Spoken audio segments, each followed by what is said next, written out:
नमस्कार सगळ्यांना.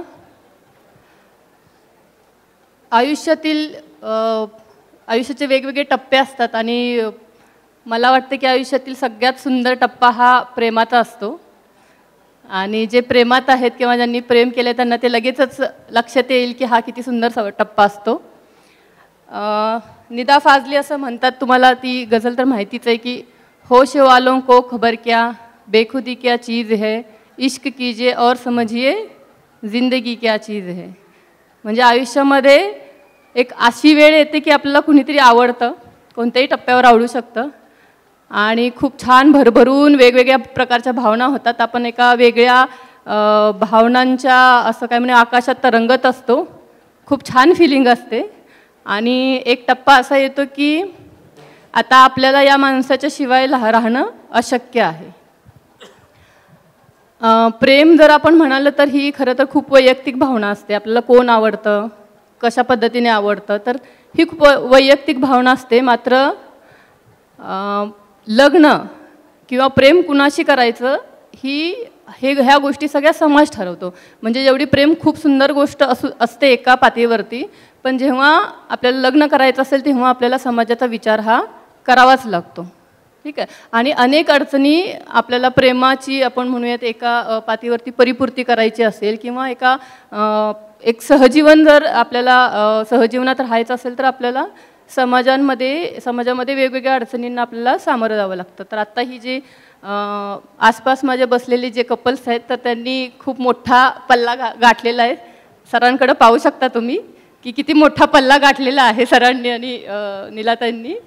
तर आपण ह्या तिन्ही जोडप्यांकडनं प्रेमाच्या वेगवेगळ्या टप्प्यावरच्या गोष्टी समजून घ्यायचा प्रयत्न करूयात. पहिला प्रश्न मी आशिष आणि अमृताला विचारेल की तुम्हाला असं कधी वाटलं की म्हणजे तुमचं जे प्रेम आहे ते मैत्रीतून झालं की तुमचं मॅरेज कसं म्हणजे लग्न तुम्ही लव्ह मॅरेज आहे, अरेंज मॅरेज आहे, आणि तुम्हाला असं कधी वाटलं की तुम्ही प्रेमात आहात आणि आकर्षण नाही आहे पण प्रेम आहे, असं कधी वाटलं? तर नमस्कार, मी आशिष वानखेडे. आमच्या दोघांचे शिक्षण वाडिया कॉलेजमध्ये सुरू होतं. गोष्ट 2012ची आहे. तर तेव्हा फक्त मैत्री होती आणि माझं आता येते ना. हां, तर माझं कॉलेजमध्ये जाणं फारसं कमी असायचं कारण की माझं कलाक्षेत्राकडे थोडासा वाव जास्त होता आणि कलाक्षेत्राकडे वाव जास्त असल्यामुळे साहजिकच आहे की तिकडे कला जोपासत असताना म्हणजे हे जे शालेय शिक्षण किंवा महाविद्यालयीन शिक्षण जे असतं तर तिकडे माझा कल फार कमी होता. तर जे काही माझ्या असाइनमेंट्स वगैरे होत्या त्यामध्ये मी हिची हेल्प घेत होतो आणि ही मैत्री आमची म्हणजे BA नंतरही पुढे कंटिन्यू राहिली. त्यानंतरून एक वेळ अशी आली, थोडक्यात सांगतो आहे म्हणजे मी खूप स्किप करतो आहे. तर त्यानंतरून एक वेळ अशी आली की माझ्या या कानाचं ऑपरेशन होणार होतं. तर ही मुलगी तेव्हा स्वारगेटला राहत होती आणि मी पिंपरी चिंचवडमध्ये राहत होतो. तर ही मुलगी 6 वाजता पिंपरी चिंचवडमध्ये सकाळी 6 वाजता यायची आणि तोपर्यंत आम्ही घरी एकमेकांना म्हणजे माझ्या घरी भेटवलं होतं. तर माझ्या घरी एवढे रिलॅक्स होते की मी ॲडमिट होतो, माझ्या कानाचं ऑपरेशन झालेलं होतं. ही सगळी परिस्थिती असताना हिने माझं सगळं वैयक्तिक सांभाळ केला. तर म्हणजे ते म्हणतो ना आपण की तिथून मग आपल्याला ते समजायला सुरुवात होते की आता भाळणं संपलं आहे आणि सांभाळणं सुरू झालं आहे.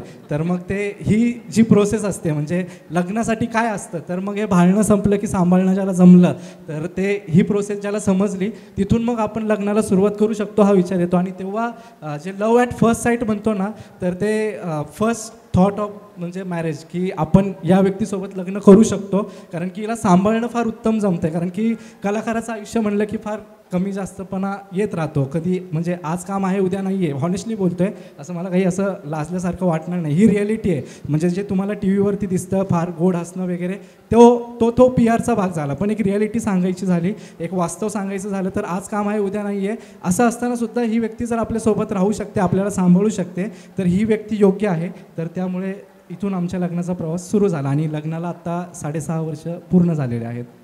तसं 2012 ते 2025पर्यंत आमचा पूर्ण प्रवास आहे मैत्रीपासून लग्नापर्यंतचा. ओके. तुमच्या नात्यात काय झालं अर्जू? नमस्कार, आवाज येतोय ना माझा? मी आरजू तांबोळी. विशालची आणि माझी ओळख एका साधना मीडिया सेंटरमध्ये त्याचं जर्नलिझम चालू असताना मी माझ्या मित्रासाठी एक पुस्तक घ्यायला गेले होते वाढदिवसानिमित्त.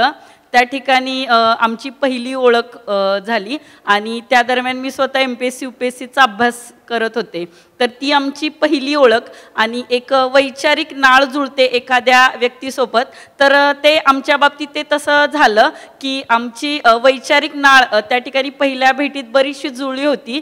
त्याच्यामुळे एक मैत्रीचा मार्ग एक सहज सुकर झाला होता आणि 2 वर्ष आम्ही खूप चांगले मित्रमैत्रिणी झालो. आणि या दरम्यानच्या काळात आम्ही खूप वेगवेगळ्या विषयांच्यावरती चर्चा केल्या आणि त्या चर्चांचे विषय सामाजिक चळवळी असतील, स्त्रियांचे हक्क असतील आणि बाकीच्या इतर जे स्वातंत्र्य, समता, बंधुता ज्या सगळ्या गोष्टींच्यावरती आपण बोलतो. आणि दरम्यानच्या काळात माझा MPSC UPSCचा अभ्यासक्रम पण तोच असल्यामुळे आणि त्यातल्या वेगळ्या वेगळ्या बारीक आणि मराठी साहित्य, कथा, कादंबऱ्या आणि त्यातील दलित साहित्य असेल, स्त्रीवादी साहित्य असेल, हा आमच्या चर्चांचा एकूण आवाका अशा पद्धतीचा होता. आणि त्याच्यामध्ये चर्चा करताना मग सहजीवन कसं असलं पाहिजे या मुद्द्यांच्यापर्यंत आम्ही बऱ्याच वेळा आलो. आणि तेव्हा आमच्या एकमेकांच्या विचारांची तपासणी खूप चांगल्या पद्धतीनं झाली की म्हणजे जेव्हा एक स्त्री आणि एक पुरुष एखाद्या नात्यामध्ये येतात तर त्याच्या पुढचं सहजीवन कसं असलं पाहिजे, त्यातली समानता कशी असली पाहिजे या मुद्द्यांच्यावरती आमचं बरंचसं एकमत झालं. आणि आमच्यात असं प्रपोज वगैरे अशा गोष्टी फारशा घडल्या नाहीत की आम्ही मित्रमैत्रिणी म्हणून खूपच जवळच होतो. आणि त्या दरम्यानच्या काळात आम्ही कसं एकमेकांच्या प्रेमात पडलो म्हणजे हे फारसं कळलं नाही ॲक्च्युली, की असा क्षण पटकन सांगता नाही येणार की हां की आता आपण प्रेमात पडलोय. पण तो जो एक महत्त्वाचा टप्पा आहे ना तो तुम्हाला विशाल खूप चांगल्या पद्धतीनं सांगू शकेल. काय सांगू काय बऱ्यापैकी सांगितलं, काय सांगू आता.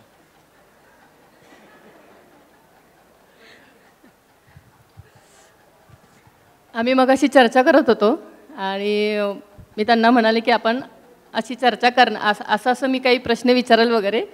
तर विशाल म्हणाला की थोडंसं लग्नाच्या आधीचं कमीच घ्या, लग्नाच्या नंतरचं जास्त घ्या. त्यामुळे त्याच्याकडे तर आधीचं जरा संपलेलं आहे, नंतरचं तर जरा जास्त सांगेल मला वाटते. मला सरांना आणि ताईंना विचारायचं आहे की बऱ्याच वेळा असं असतं की आपण जेव्हा प्रेमात पडतो, तर माझ्या बाबतीत असं झालं की मी जेव्हा शरदच्या प्रेमात पडले आणि मी ज्या भौगोलिक परिस्थितीतून किंवा माझ्या कौटुंबिक असेल आसपासच्या परिस्थितीतून आल्यानंतर मला असं वाटलं की मी लगेच प्रेमात पडले आणि लग्न करणार आहे असं होऊ शकत नाही आहे. कारण अनेक असुरक्षितता एक मुलगी म्हणून असतात, अनेक प्रकारच्या असतात. तर मी शरदला अशा अटी ठेवल्या होत्या की मुलगी म्हणून मी आहे तशीच राहणार आहे, मंगळसूत्र जोडवी घालणार नाही, तू जसा आहे तसाच राहा, मी तुला बदलवणार नाही, मूल आत्ता हवं आहे की नाही आहे मला माहिती नाही आहे, भविष्यात वाटूही शकतं वाटूही शकणार नाही आहे, आणि हे सगळं जर तुला दादा मान्य असेल तरच आपण पुढे जाऊ, नाहीतर विचार करूयात. तर तुमच्या नात्यात असं काही झालं का की प्रेमात पडलायत आणि तुम्हा दोघांच्या जसं असं की काही अशा कंडिशन्स ठरवल्या की किंवा काही निकष ठरवले का की नाही हे असं असं सहजीवन असेल तर आपण पुढे जाऊ शकतोय? मी भीम रासकर. प्रामुख्याने लग्न ठरताना मी तसा गावात वाढलो आणि गावामध्ये सर्वसाधारणपणे अगदी थोडक्यात सांगतो 40-42 लोकांचं घर आणि तिथे रोज महिलांना मारहाण होणं अशा प्रकारचं जे काही दिसायचं ते खूप मोठ्या प्रमाणात असायचं. म्हणजे एखाद दिवशी मारहाण नाही झाली असं वाटायचं काहीतरी चुकलं आहे. तर अशा वातावरणातून आल्यानंतर सातत्याने आपण पॉवरलेस लहान अशा तऱ्हेचं सगळं जे होतं. तर एकदा असा सहज बसल्यानंतर मला मुलगी झाली होय नाटक दिसलं आणि आयुष्यात पहिल्यांदा ते पूर्ण नाटक पाहताना श्रीमुक्ती संघटनेचं नाटक आहे. मी पहिल्यांदा मला वाटतं आयुष्यात इतका रडलो असेल ती, आणि आईला घरातल्या लोकांना कळेना नेमकं काय आहे. मग मी संपर्क केला श्रीमुक्ती संघटनेला आणि त्या मुलगी झाली होची नायिका ही माझी पत्नी. आणि त्यानंतरचा जो मुद्दा होता ती काय त्याला म्हणतात मॅरेथॉन चालू होती चर्चांची आमची की आपण नेमकं काय करायचं कसं करायचं. आणि मला सांगायला खूप आवडेल की माझ्या लहान बहिणीने थोडीशी मला हिंमत दिली होती. तिने आदिवासी मुलाशी माझ्या लहान बहिणीने आधीच लग्न केलं होतं आणि कळत नकळतपणे ते एक आपल्यावर काय म्हणतात ते पडसाद पडलेले असतात. तर त्या तऱ्हेने सुरुवात झाली. पण आमची मॅरेथॉन खूप चालू होती, खूप चर्चा होत होत्या की पुढे नेमकं काय करायचं, कसं करायचं. आणि उलट होतं की कम्युनमध्ये वाढलेली नीला, तिला तिथे जो काही संस्कार मिळाला, आणि जातीमध्ये मी माळी, ती ब्राह्मण, आणि त्यामुळे माळी समाजातला संकुचितपणा हा जास्त आम्हाला त्रास दिला. खूप दिवस त्याच्यावर चर्चा झाल्या. आणि होता होता होता मग आम्ही अर्थात तिनेच मला विचारलं की आणि विचारल्यानंतर मी पण इतका चकित झालो की या मुलीने मला कसं विचारलं. त्याच्यातच माझा आठवडा निघून गेला की असं कसं होऊ शकतं. आणि मला असं वाटतं की त्यानंतर आम्ही मग खूप बोललो, चर्चा केल्या. आणि प्रमुख नाही, माझ्या डोक्यात पहिल्यांदा एक ब्राह्मण मुलगी असंही होतं, आणि शिकली सवरलेली. आणि सगळ्यात महत्त्वाचं ह्याच्यामध्ये ना कायम लक्षात मी लक्ष्मीशी बोलताना म्हटलं की वर्ग ह्याच्यात खूप काम करतो. आणि त्या दृष्टीने ती जी वाढली होती, म्हणजे मला सातत्याने ते असं वाटतं की आपण काम करताना, निर्णय घेताना, ठरवताना या तिन्ही गोष्टी खूप एकत्र येतात. जात, वर्ग आणि प्रत्यक्ष आपण काम करत असताना मुलगी, मुलगा. आणि त्या दृष्टीने आमची मॅरेथॉन झाली. आणि त्यानंतर आम्ही एकत्रित ठरवलं की आपण लग्न करावं. मी फक्त 2-3 गोष्टी ॲड करते. माझं नाव नीला लिमये. जसं भीम म्हणाला, मी कम्युनवर वाढले आहे की जे सामान्य सगळ्यांना मिळत नाही. लग्नाला विरोध होईल हे माझ्या जहनमही नाही था. म्हणजे लग्नाला कोणी विरोध करतं असं होऊच शकत नाही. माझ्या आईचं लव्ह मॅरेज होतं, माझ्या आजीचं लव्ह मॅरेज होतं, स्वातंत्र्य चळवळीचं, म्हणजे साने गुरुजींच्या सोळ. माझे आजोबा धडपडणारी मुलेमधलं एक कॅरेक्टर आहेत. त्यामुळे हा मला कधी भीती ही गोष्ट नाही, विरोध होणं शक्यच नाही. चॉईस तुम्ही कराल तो फक्त भीमला तो सांगत नाही. पण मुद्दा असा होता की परिस्थिती कुटुंबांची इतकी वेगळी होती. त्याची बहीण घरातनं न सांगता ज्याला पळून गेली म्हणतात तशी गेली होती. आणि त्यावेळी त्यांनी 1 वर्षासाठी कॉलेज सोडलं होतं, हत्यारं घेऊन फिरायचं वगैरे अशा प्रकारचं होतं. आणि मी अगदी उलट कुटुंबातनं आलेले होते. पण मला चॉईस पूर्ण होता, त्यामुळे मी चॉईस केला इन अ वे त्यावेळी जो होता त्याच्यामध्ये. मग आम्ही बोललो वगैरे. मला अमृताला प्रश्न विचारायचा हा. आपण जेव्हा प्रेमात असतो तेव्हा जग आणि नातं एकदम लय भारी भारी वाटत असतं. एकदम छान अशा भावना असतात. कुठेतरी भेटतो, गार्डनमध्ये भेटणं, फिरणं, सिनेमा पाहणं, गप्पा करणं, कार्यक्रम करणं, असं सगळं एकत्रित छान सुरू असतं. आणि जेव्हा लग्नाची गोष्ट येते तेव्हा जरा असं वाटायला लागतं की अरे हे जरा गंभीर प्रकरण आहे बरं का. आता घरचे आपले काय म्हणतील किंवा होईल की नाही, ते आपल्याला आता पुढं जाईल की नाही. जसं माझ्या बाबतीत झालं होतं की आम्ही प्रेमात असताना माझ्या आत्ताच्या नवऱ्याचा मला फोन आला की लक्ष्मी, मला असं वाटतंय की आपलं नातं जरा मैत्रीच्या पलीकडे चाललेलं आहे. आणि माझ्या घरी खूप पारंपरिक अशी हे आहे, परिस्थिती आहे, आणि मी तुला फसवू शकत नाही आहे. तर मला वाटतं की आपण इथे आता स्टॉप करायला पाहिजे. तर ते तसं काही स्टॉप झालं नाही आमचं.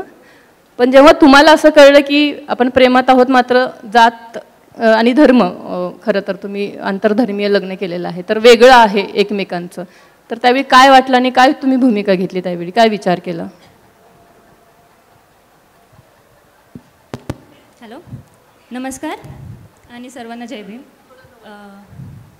हॅलो, ऐकू येतं? खरं तर जसं ताई म्हणाला की माझ्या पण घरची परिस्थिती अशी होती की माझ्या घरचे ॲक्च्युली ॲक्सेप्टेड नव्हते या रिलेशनला. बट काय झालं की मी एकदम फिक्स्ड होते आणि हा पण एकदम फिक्स्ड होता की करणार तर सोबतच किंवा नाही, काही नाही असं.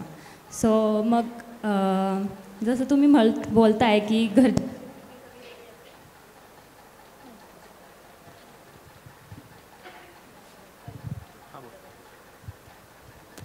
हॅलो, जसं बोलतायत ह्या की घर वेगळं असतं, नातेवाईक वगैरे सगळं वेगळं असतं, किंवा घरातले सगळे वावरणं वेगळं असतं. जेव्हा जात बदलते तेव्हा घर वेगळं होतं, बट खूप साऱ्या घरांमध्ये विचार सेम नसतात असं बोलतो आपण. तर मग माझं नशीब खूप चांगलं आहे की मी आशिषला बोलले की मला पहिलं तुझ्या आईवडिलांना भेटायचं आहे. तो बोलला वडील तर खूप स्ट्रिक्ट आहेत, बट आईंसोबत मी भेटून देऊ शकतो. आणि मी खूप लकी मानते मला की आई खूपच खूपच खूपच फ्रेंडली होत्या. आणि त्यामुळे मी त्याला आईंना पहिल्या भेटीतच मी बोलले होते त्याला की मी लग्न करणार आहे तुझ्यासोबत, पण एवढं लक्षात ठेव मी हे तुझ्या आईमुळे करते. कारण जर घरची परिस्थिती जर फ्रेंडली असेल किंवा सगळं समजून घेण्याची असेल त्यांच्याकडे पद्धत, तर मग काय वाईट आहे. आणि शॉक मलाही लागला होता जसं तुम्हाला लागला होता, की मीही खूप म्हणजे असं पॉझिटिव्ह होते की नाही मी एकुलती आहे की त्यामुळे माझे घरचे असे नकार देऊच नाही शकणार मला. मी ह्याला सारखं म्हणायचे की सगळं सॉर्टेड आहे, आपलं लग्न फिक्स आहे. बट जेव्हा हा बोलला की नाही जातमध्ये येणार म्हणून, तेव्हा मला खूप मोठा धक्का बसला होता.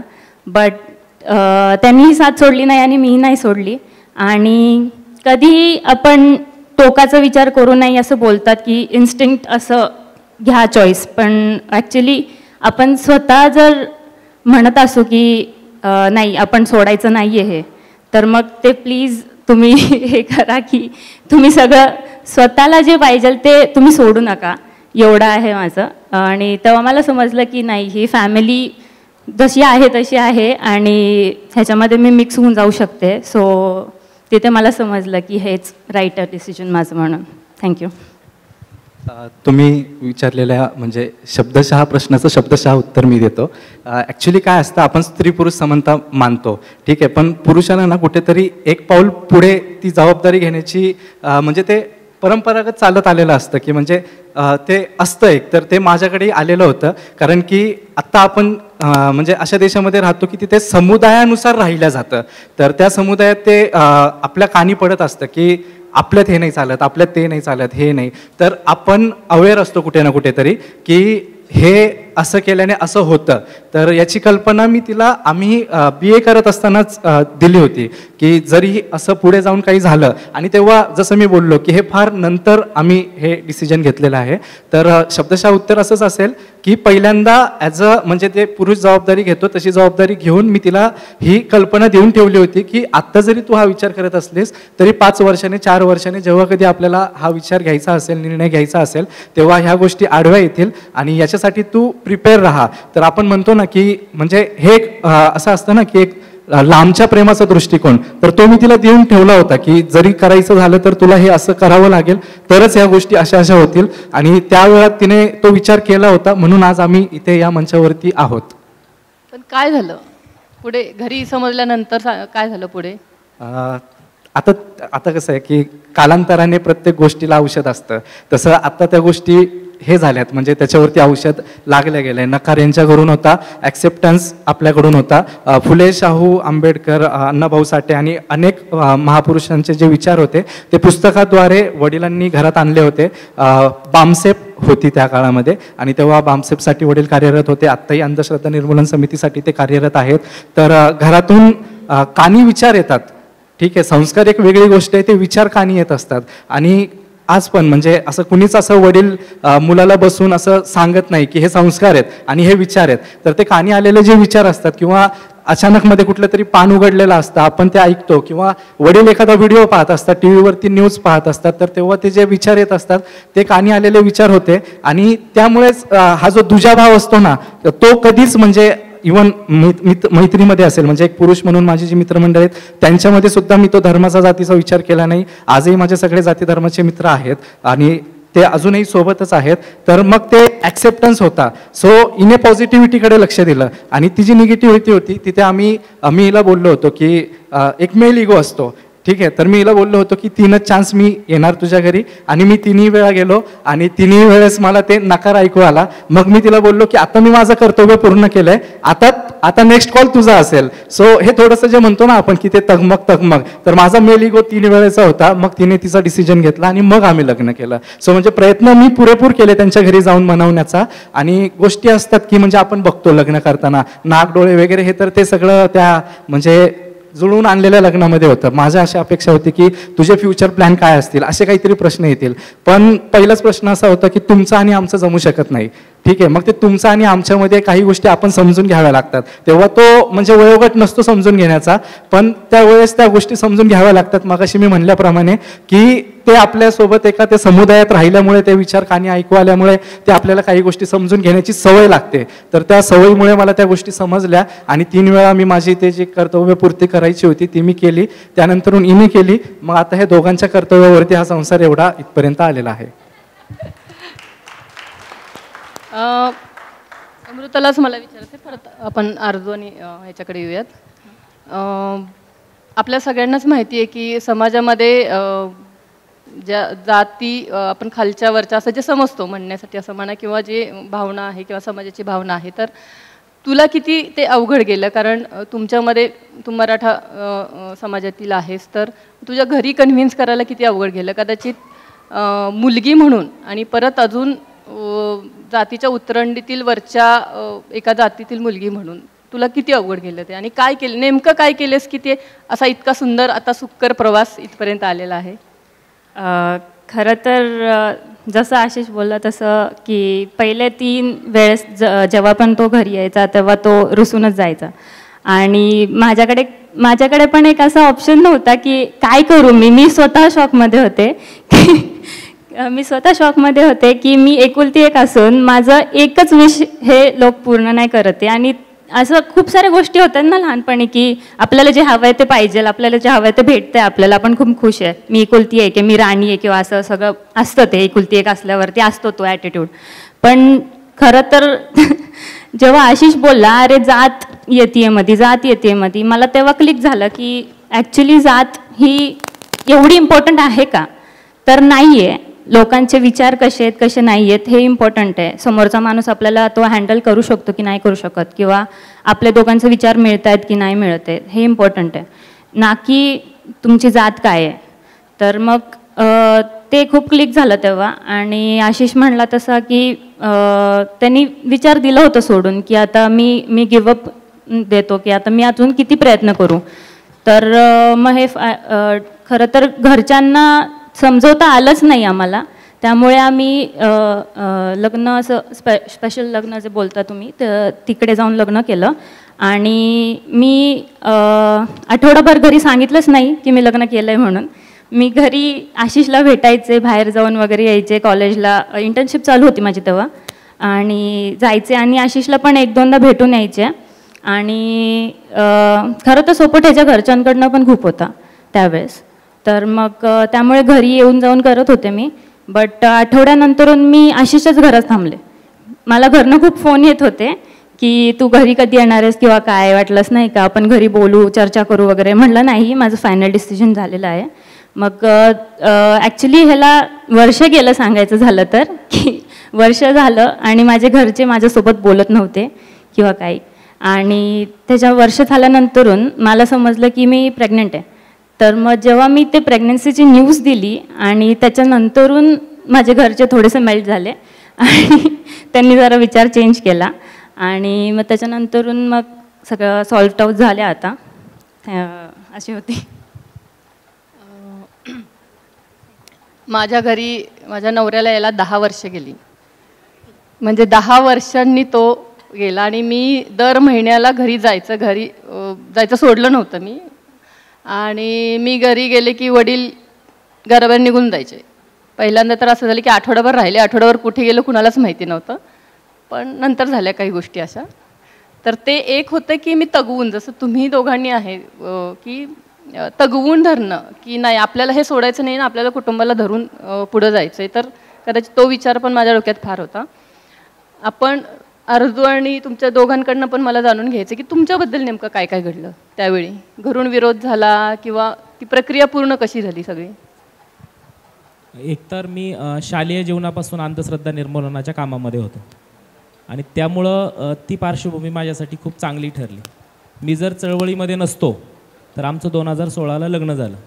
तर ते लग्न कदाचित खूप संघर्षात्मक झालं असतं, पण ते झालं नाही आमचं लग्न संघर्षामध्ये. त्याला कारण की आपण जे पाऊल टाकत आहोत. कारण चळवळीमधनं काय बोललं, काय करतोय आपण, काय समस्या आहेत त्याला सामोरे जात असताना आपल्याला जनमानस पण कळत असतं. आणि आपण आंतरजातीय धर्मीय लग्न ज्यावेळेस करणार आहोत तर त्यावेळेची घरच्यांची, समाजाची, नातेवाईकांची काय त्याबद्दलची भूमिका असेल हे पण बऱ्यापैकी लक्षात आलं होतं.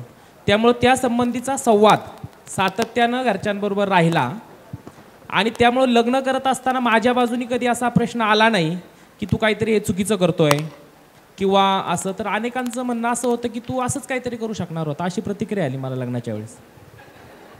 आणि मग ह्या नातेवाईकांना कन्व्हिन्स कर, त्यांना कन्व्हिन्स कर, असा काही प्रश्न पडला नाही. उलट जे येतील ते येतील, न येतील त्यांनाच वाटेल की आपलं काहीतरी चुकलं आहे. मी खरं तर असा आपला विचार रुजवणं कुटुंबामध्ये आणि त्या पद्धतीनं आपण त्या पायवाटेने पुढं जाणं असं सातत्यानं राहिलं. परंतु याच्या अगोदरचा मुद्दा सांगेल की आमची ओळख 2012ला झाली. 14ला आम्ही आपलं हे प्रेम आहे असं आम्ही एकमेकांनी कबूल केलं आणि 16मध्ये आमचं लग्न झालं. परंतु ज्या पहिल्या दिवशी 5 मे 2014 साली मी गावी होतो, माझ्या भावाचं लग्न होतं आणि त्यावेळेस अर्जुनी मला बोलून घेतलं की मला आता करमत नाही आहे काहीतरी. तोपर्यंत आमचं काहीच हे नव्हतं, कारण मी 15-1 दिवस घरी होतो, नाही तर तोपर्यंत आमचं दररोज गप्पा व्हायच्या. त्यावेळेस मी लोकमतला पत्रकार म्हणून काम करत होतो. तर ते झालं आणि आल्यानंतर मग ती मला फोनवरतीच असं थोडंसं भाऊक याच्यामध्ये बोलते, पण माझ्या काही लक्षात नाही आलं. आल्यानंतर मग ती मला बोलली की असं मला असं वाटतंय की आपण सोबत राहिलं पाहिजे असं. तर म्हटलं ठीक आहे ना. मग ज्या क्षणाला ती म्हटली त्या क्षणाला म्हटलं ठीक आहे, आपल्याला पुढे जायचं आहे. आणि मग 2014 ते 2016पर्यंत असं कधीही वाटलं नाही की आता आपल्याला फार मोठं दडपण आहे, आपण याच्यातून कसं पुढे जाणार, असे काही प्रश्न खरं तर पुरुष सत्ताक व्यवस्थेमध्ये पडतही नाही. ते मला पडले नाही, काही कौतुकाची गोष्ट नाही आहे. पण याच्यामधली खरी कौतुकाची गोष्ट अशी आहे की आमच्या दोघांच्या कुटुंबियांसंबंधीची आहे. कारण आम्हाला चळवळीची, वाचनाची, ह्या सगळ्याची पार्श्वभूमी होती म्हणून आम्ही हा निर्णय घेऊ शकलो. परंतु आमचं लग्न पुण्यामध्ये बौद्ध जयंतीला 2016मध्ये 21 मे 2016ला सर्व कुटुंबीय, नातेवाईक आणि चळवळीच्या लोकांनी एकत्रित येऊन पुण्यामध्ये आमचं लग्न लावून दिलं. याच्यामध्ये अनवर राजन सर आहेत, अरुणाताई आहेत, आता अभिजित कांबळे सर गेले बाहेर, ते आहेत. अशी सगळी लोकांनी एकत्रित येऊन हा कुटुंब, चळवळ, नातेवाईक हा सर्वांचा एक सोहळा, असा आंतरजातीय धर्मीय विवाह हा सर्वांच्या साक्षीनं होतो असा एक संदेश देण्याचा प्रयत्न केला. परंतु हे माझ्या बाजूनी खूप सोप्या पद्धतीनं गेलं. परंतु आरजूच्या कुटुंबियांना, नातेवाईकांना याच्यासाठी संघर्ष करावा लागला. त्याबद्दल आरजू बोल.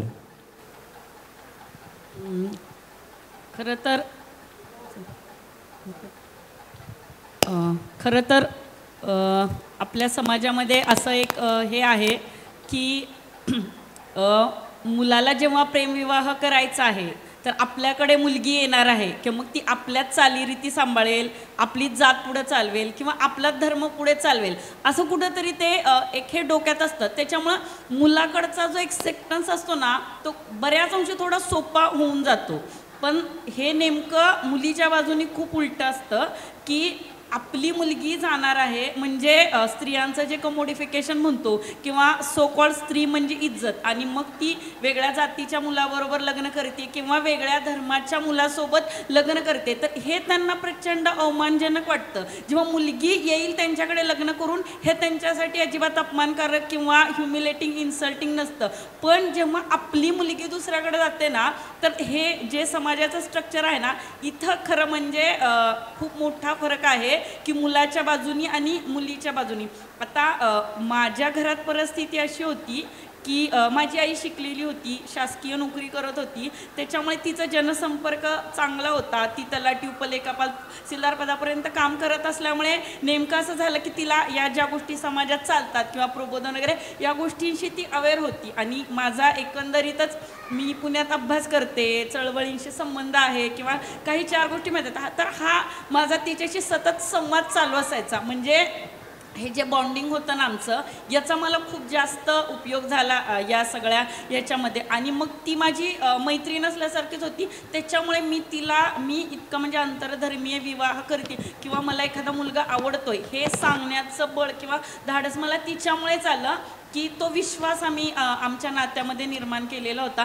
की मला हे वाटलं होतं की बाकी सगळं जग विरोध करेल, काही म्हणेल, पण माझी आई नक्कीच याला पाठिंबा देईल. आणि ते झालंही असंच की मी जेव्हा तिला या सगळ्या गोष्टी सांगितल्या तर पहिल्या दिवशी जेव्हा मी तिला सांगितलं त्या क्षणापासून तिचा पूर्ण म्हणजे आमच्या लग्नाला पाठिंबा होता. तिने फक्त की एकच अट मला ठेवली होती की मला त्याला भेटायचं. मित्र म्हणून विशाल माझ्या कुटुंबियांना सगळ्यांनाच माहीतच होता, पण त्याला भेटायचं आहे. आणि म्हणजे तिला एक विश्वासार्हता पाहिजे होती की जरी तुम्ही उद्या जाऊन लग्न करत असाल तरी तुम्ही एकमेकांच्या सोबत किती व्यवस्थित राहू शकता.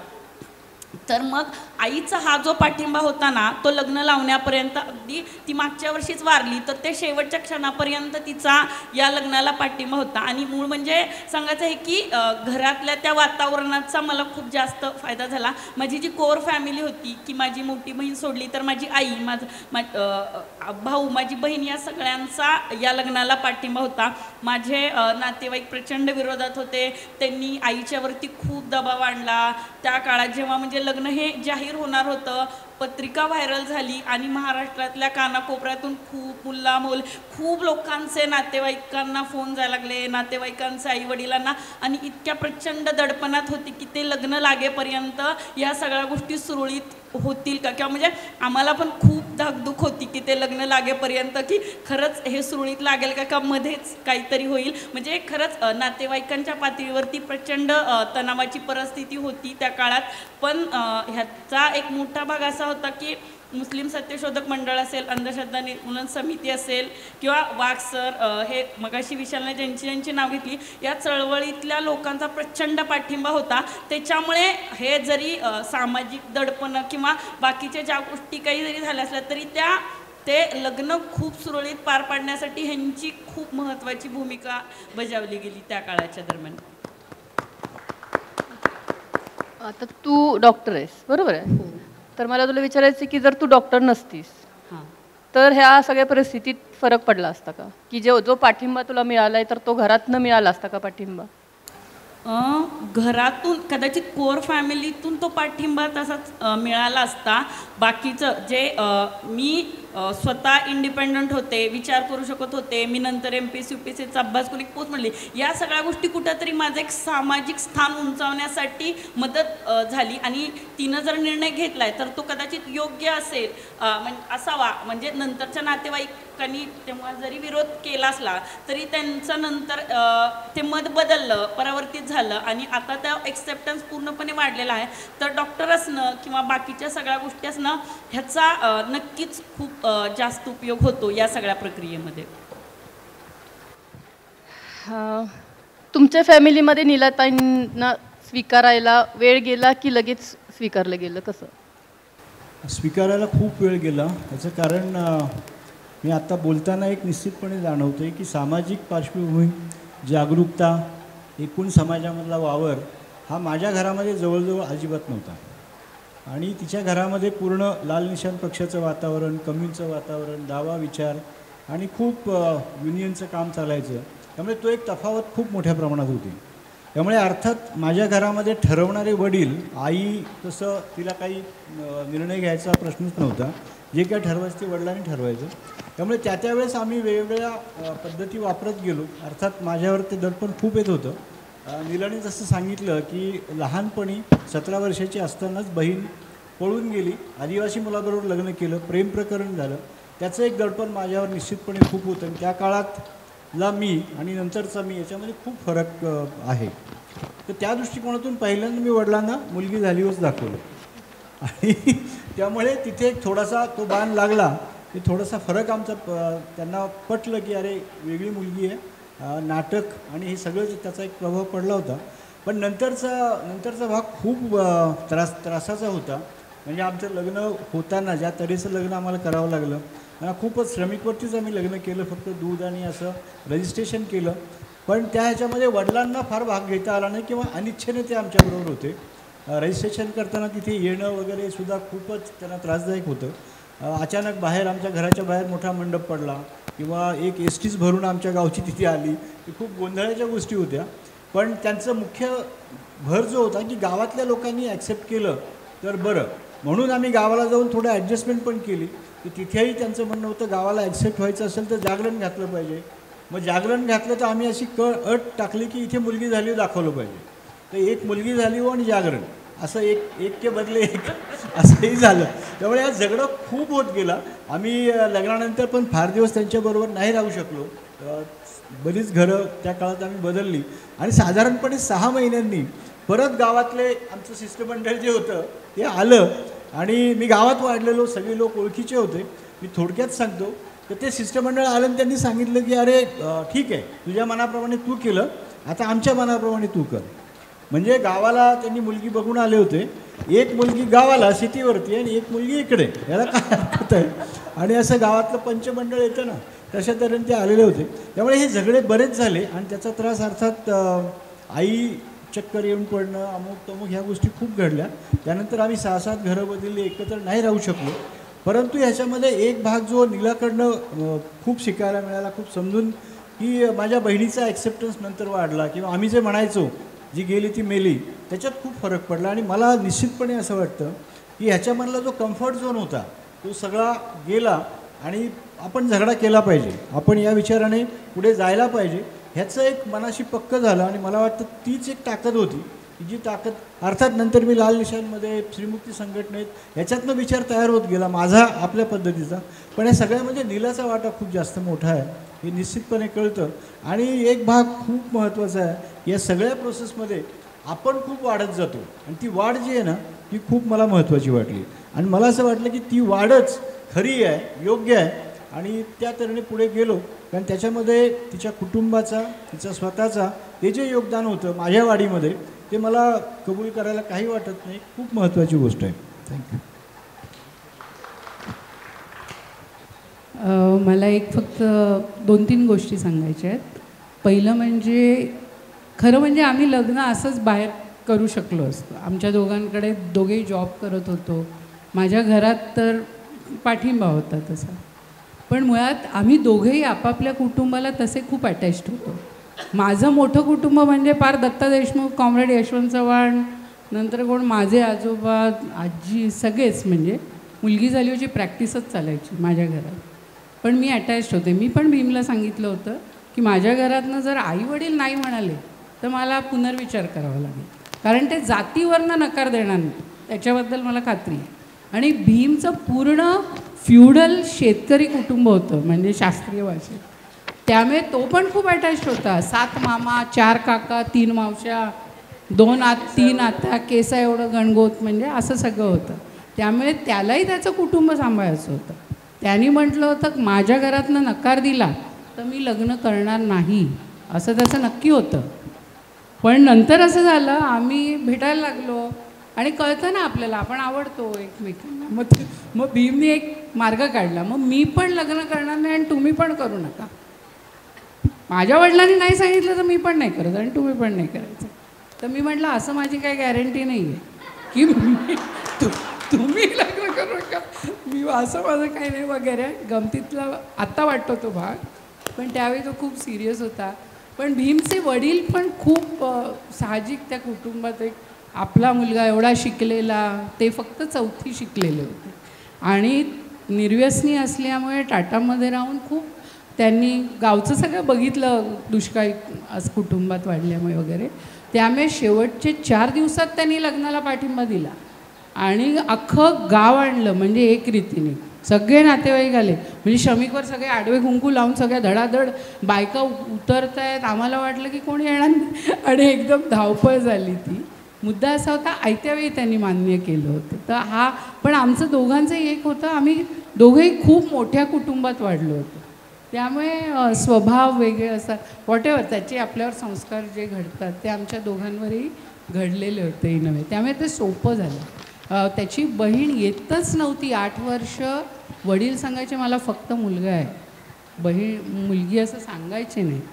पण तिने मला पत्र लिहिलं, तुम्हाला माहिती आहे का, तुम्हाला नणंद आहे वगैरे. आणि मग त्यालाही माहीत नव्हतं. आम्ही दोघी कुर्ल्याला, मी हे कपडे घालते, तू हे घाल वगैरे असं करून कुर्ला स्टेशनला भेटलो. पण नंतर मात्र ती एकच भीमची बहीण अशी आहे की जिने नवऱ्याचा कधीही मार खाल्लेला नाही. आणि तिचीच मुलगी अशी आहे की जी आता बँकेत नोकरी करते, आदिवासी समाजात आहे. तिचं बौद्ध मुलाशी लग्न झालं आहे वगैरे. आता आमच्या घरात तो असा पायंड आहे, म्हणजे आता वेगवेगळ्या प्रकारचे गोष्टी ॲक्सेप्टेड आहे असं आहे.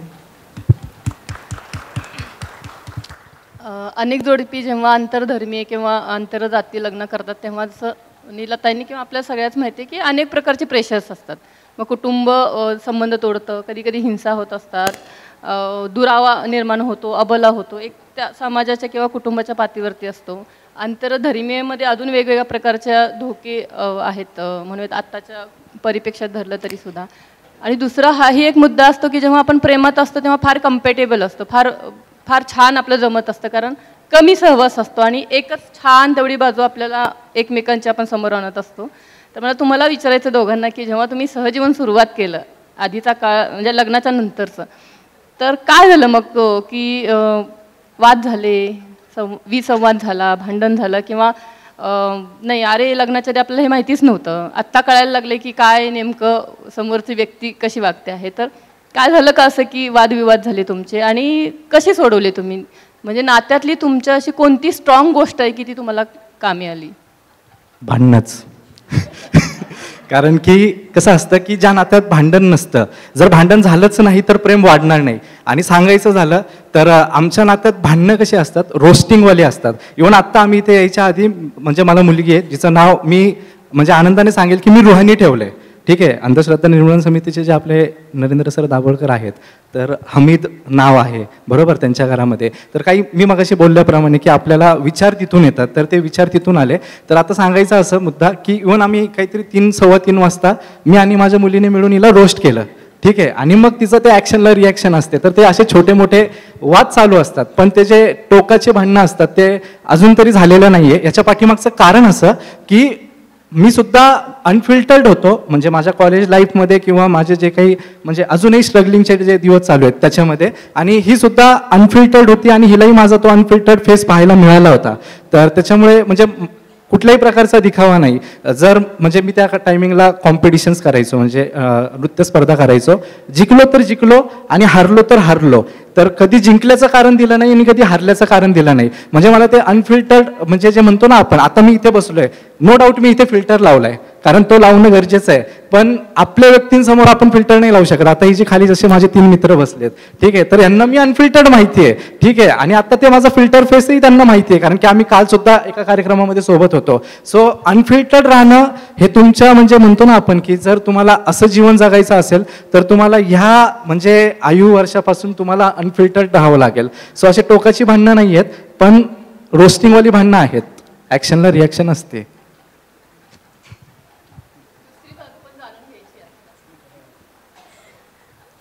बरोबर बोलतोय तो. नाही सिरियसली, जेव्हा तुम्ही भांडता आणि समोरच्याचा जो फेस असतो तो जेव्हा बघता ना तुम्ही, तेव्हाच तुम्हाला समजतं की अरे हे असं पण दिसतं का, म्हणजे म्हणजे हा फेस असं पण दिसू शकतं का. मग ते समजल्यानंतरून जर तुम्ही केपेबल असाल की ते तुम्ही हँडल करू शकता आणि इन रिटर्न तुम्ही काही देऊ शकता की त्याला पण आपला जो रिअल फेस आहे तो दिसेल, तर तेव्हा तिथे कुठे तुम्ही आपण बोलतो ना कम्पॅटेबिलिटी चेक करतो किंवा काय, तेव्हा ते जर जुळतं आहे तर मग ते तुमचं जे काय रिलेशन आहे ते पुढे जाईल, नाहीतर नाही जाणार असं आहे ते.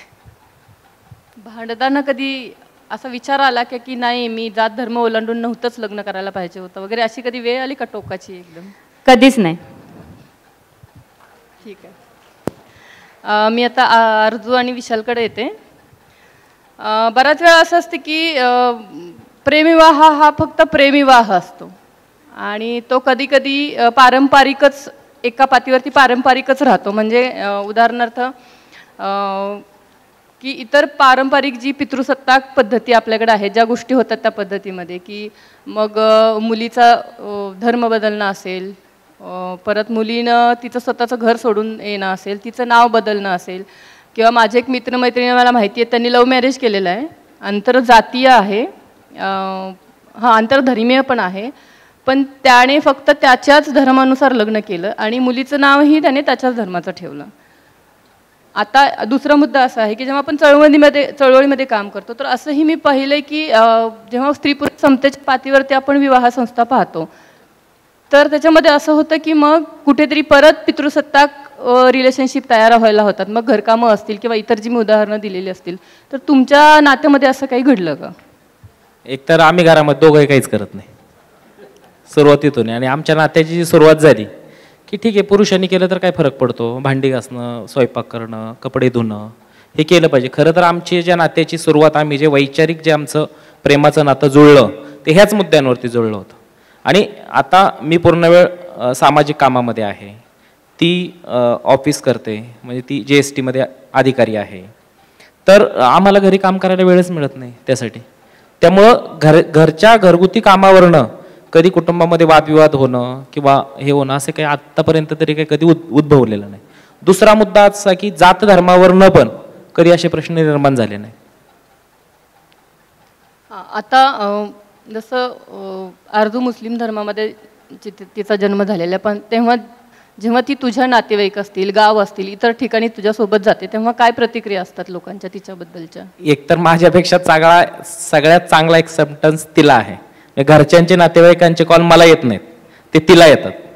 परंतु तिचं काय नाव आम्ही बदललेलं नाही आहे, आम्ही म्हणजे तिनेच बदललेलं नाही आहे.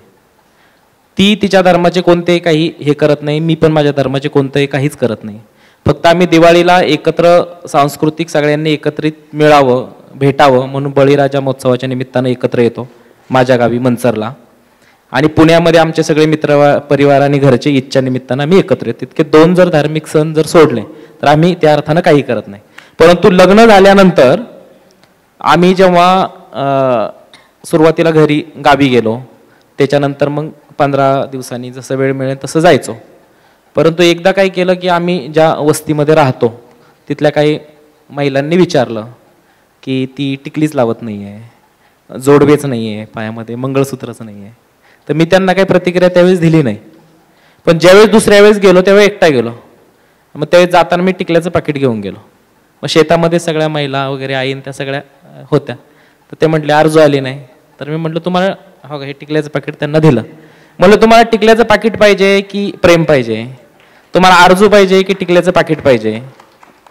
मुद्दा काय आहे की आमची एक मैत्रीण आहे, तिचा पण तुम्ही म्हटले तसं आंतरजाती विवाह झालेला. तर तिला मी म्हटलं की तू तुझ्या सासरकडची लोक आल्यानंतर घरी साडीवरती असतेस की ड्रेसवरती असतेस? मग इतर वेळेस तू कायम ड्रेसवरतीच असतेस, पण सासू सासरे आल्यानंतर तू घरी कशी असतेस? असा उत्सुकता वाटली म्हणून मी सहज प्रश्न विचारला. तर ती म्हटली नाही मला साडीवरती थांबावं लागतं. तर मी म्हटलं कारण काय? तर ती म्हटली की मला सगळे प्रश्न विचारतात आणि त्याचं उत्तर देताना नवरा कधीच माझ्या बरोबर नसतो. म्हणजे अशा ठिकाणी सासरच्या बाजूनी जर पुरुषांनी भूमिका घेतली, सम्यक संयत भूमिका जर घेतली, तर त्या ठिकाणी ती पत्नी आपल्या त्या पुरुष सत्ता कुटुंब व्यवस्थेची बळी ठरत नाही. असं विशालने बोललं तर माझ्या आयुष्यातला एक प्रसंग मला आठवला. मी पहिल्यांदा लग्न झाल्यानंतर गावी गेले, शरदच्या घरी गेले. तिथं गेल्यानंतर लग्न होतं आणि मग माझे सासरे आणि माझी जाऊ ते म्हणाले की तू आजच्या दिवशी साडी आणि मंगळसूत्र घाल, त्याच्यानंतर आम्ही तुला कधीही म्हणणार नाही की घाल, कारण त्या दिवशी समाज सगळा येणार होता ना. मग मी काहीच नाही म्हणालं, मी गप्प बसले, त्यांना उत्तर नाही दिलं. मी शरदला म्हटलं की Sharad this is your family, आत्ता ह्या क्षणाला तू उत्तर द्यायला पाहिजे, कारण मी उत्तर दिलं तर ते उद्धट वाटतं. मग शरद म्हणाला की तिला हे सगळं घालायला आवडत नाही, तिची चॉईस आहे, तिला जेव्हा वाटेल तेव्हा ती साडी घालते, पण तिला तुम्ही कंपेल नका करू. तर तुझं अतिशय महत्त्वाचं आहे की जर पुरुष या सगळ्या आपल्या पितृसत्ताक व्यवस्थेमध्ये त्याच्याकडं आपण म्हणतो की जन्मताच सत्ता येत असते, त्याच्यामुळे त्याची भूमिका ह्या सगळ्यामध्ये खूप महत्त्वाची ठरते. मला सरांकडे आणि ताईंकडे यायचं आहे की आपण असं बघतो की आत्ताची जरी परिस्थिती बघितली, आपण जरी जोडपे बसलेलं असू, तर अजूनही काही बातम्या आपण बघतो आजूबाजूला की आत्ताचीच बातमी की त्या एका आंतरधर्मीय लग्न केलेल्या कपलच्या म्हणजे बायकोला त्यांनी बांधून ठेवलं. तर अजूनही अशा घटनांचा स्वीकार आपल्याकडे समाजामध्ये होत नाही आहे. आणि दुसरी गोष्ट म्हणजे जर असं कोणाला आंतरधर्मीय किंवा आंतरजातीय लग्न करायचं असेल तर तशा स्ट्रॉंग आपल्याकडे सपोर्ट सिस्टम अजूनही आपण उभ्या करू शकलेलो नाही आहेत. तर त्याच्याबद्दल काय वाटतं सर? मला 2 गोष्टी वाटत आहेत. एक तर ह्या सगळ्या आत्ताच्या बदलामध्ये कुणीतरी म्हणालं की एक वातावरण बाहेर कसं आहे, म्हणजे अशा प्रकारच्या काही गोष्टी आपल्याला क्रॉस करायच्या असतील तर तो माहोल खूप महत्त्वाचा आहे. मला असं वाटतं की त्यावेळेसचं वातावरण जे होतं आणि आजचं जे वातावरण आहे त्यात खूप फरक पडलेला आहे. त्यामुळे आत्ता असं वातावरण तयार करणं हे खूप आवश्यक आहे. म्हणजे आम्हाला झेलायला चळवळ होती, काही जरी घडलं म्हणजे कित्येक गोष्टी अशा होत्या की आमच्याकडे ऑफिसमध्ये अशी यादी लागायची की ही भांडी आमच्याकडे नाही आहे, तुमच्याकडे काही फर्निचर असेल तर द्या. बऱ्याच वेळा बरीच जोडपी ही त्याच्यातनंच सगळी भांडीकुंडी म्हणजे संसार करणं बाकी सगळ्या गोष्टी यात परस्पर मदत खूप व्हायची. आणि ते मला असं वाटतं की स्त्रीमुक्ती संघटनेमध्ये त्या सगळ्या परिवारामध्ये खूप महत्त्वाचं होतं. दुसरी गोष्ट मला खूप महत्त्वाची वाटते की तुमचं जो ओरिजिन असतं त्या ओरिजिन म्हणजे आता नीला आणि मी एकत्र जगताना हा भाग खूप होता की तिची एक व्यक्तित्व वेगळ्या प्रकारचं आहे, माझं वेगळ्या प्रकारचं आहे. पण ते काम करत असताना माझ्या घरच्यांना तिने स्वीकारणं, तिच्या घरच्यांना मी स्वीकारणं, ह्याच्यामध्ये सगळ्यात मोठा भाग कुठला गेला असेल तर मला खूप कौतुक वाटलं की माझा तो घरचा सगळा गावगाडा आणि ती याच्यामध्ये एवढं अंतर होतं की ते स्वीकारत जाणं, समजत जाणं. आणि तिथे माझी पण गोची व्हायची कधी कधी की आपण तिथे भूमिका घेताना खूप दबाव आपल्यावर येतो. पण सगळ्यात महत्त्वाची गोष्ट मी खूप इन्सिक्युअर असायचो कारण मी जे सुरुवातीला सांगितलं तिचा वर्ग, तिचा जो वावर होता म्हणजे असं सामूहिक राहणाऱ्या लोकांमध्ये म्हणजे मला 17 सासरे 17 सासवा असे काय तर या संख्येचा खूप दबाव यायचा आणि प्रत्येकाचं परत वेगवेगळं काय मोठेपण सगळ्या अर्थांनी. तर मला असं वाटतं ह्याचा खूप परिणाम होतो. पण अशा प्रकारचं काम करण्याकरता मला वाटतं पहिल्या सत्रामध्ये जे झालं ना की चळवळीने आम्हाला खूप कॉन्फिडन्स दिला, खूप आत्मविश्वास दिला आणि तो आत्मविश्वास मिळणं खूप आवश्यक आहे. आणि त्या दृष्टीने आपण काम केलं तर जातीअंताच्या मुद्द्यामध्ये आपण जे विवाह म्हणतो आम्ही काय फार अगदी जातीअंताचा झगडात जायचं म्हणून विवाह केला असं खरंच नव्हतं. तो त्या प्रोसेसमध्ये होत गेला. पण शेवटी आम्ही दोघेही वेगळे व्यक्तिमत्व असताना तो भांडणाचा मुद्दा, चर्चेचा मुद्दा, घरातल्या कामांचा मुद्दा तो आजही आहे. आणि तो काय प्रेम वाढावं म्हणून नाही आहे, ते खरेच मुद्दे आहेत. त्यात खूप चुका हा खूप. तर मला असं वाटतं की त्या गोष्टी असतानासुद्धा दुसरा भाग जो येतो की तुमच्या दोघांचा मिळून तुमची आयडियॉलॉजी काय, विचार काय, तुम्ही कशा करता जगता. आमच्यासाठी ते खूप म्हणजे राजकीयदृष्ट्या जे घडवायचं आहे त्याच्या बाबतीत आमचं खूप एकमत आहे आणि त्याचा खूप आम्हाला फायदा झाला. मग ह्या सगळ्या गोष्टी थोड्या साईड ट्रॅक होत जातात. भीमजे म्हणाला ना आमच्या पर्सनॅलिटीमध्ये खरंच खूप फरक आहे. म्हणजे मला खरं स्वतःला असं वाटत नाही की विचारांनी वगैरे लग्न ठरतात. विचार एक महत्त्वाचा भाग आहेच पण शेवटी ती व्यक्ती तुम्हाला आवडावी लागते, तुम्ही ॲक्सेप्ट करता. मग अशी कोणीतरी म्हटलं ना सांभाळून घेणे त्याच्यापेक्षा तुम्ही मान्य करणे आणि नथिंग इज परफेक्ट, तुम्ही यू स्ट्रगल फॉर इट. मग तसं जे आहे ना त्यात सगळ्यात महत्त्वाचं काय ठरतं की जे आता हे माझ्यापेक्षा मला असं वासरात शिरल्यासारखं वाटतंय म्हणजे खूप मागच्या पिढीतले आहोत आम्ही की कसं आहे ना काही गोष्टी या निगोशिएबल आहेत, काही नॉन निगोशिएबल आहेत. त्या तुम्हालाच ठरवाव्या लागतात की कोणत्या गोष्टीवर मी निगोशिएट नाही चर्चा करून सोडवायला तयार आहे आणि कोणत्या नाही ह्या आपल्याला ठरवाव्या लागतं. त्या प्रत्येक पर्सनॅलिटीच्या वेगळ्या असतात. मला समजून घ्यावं लागतं की भीम बाहेरनं सामान आणून देईल पण तो कांदा चिरेल का गॅरंटी नाही आहे.